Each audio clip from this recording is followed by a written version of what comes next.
Jujur, ramai orang miskin bukan sebab tak cukup duit. Mereka miskin sebab tak tahu beza antara berlagak kaya dengan betul-betul bebas. Beli iPhone baru, kereta mewah, kad kredit full. Lepas tu bangga, padahal semua tu duit orang lain.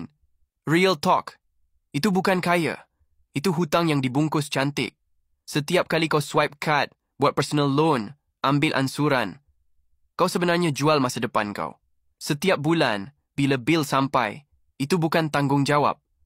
Itu masa depan kau yang dah tergadai. Simpan duit bukan bermaksud kau kedekut.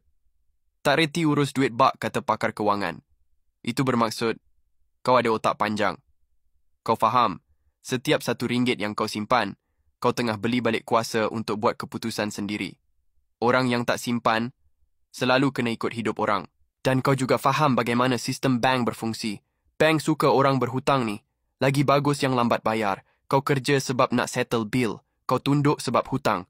Kau diam sebab takut tak boleh bayar. Itu bukan hidup. Itu perhambaan moden. Simpanan ialah kuasa. Hutang ialah kau jadi hamba kepada orang lain.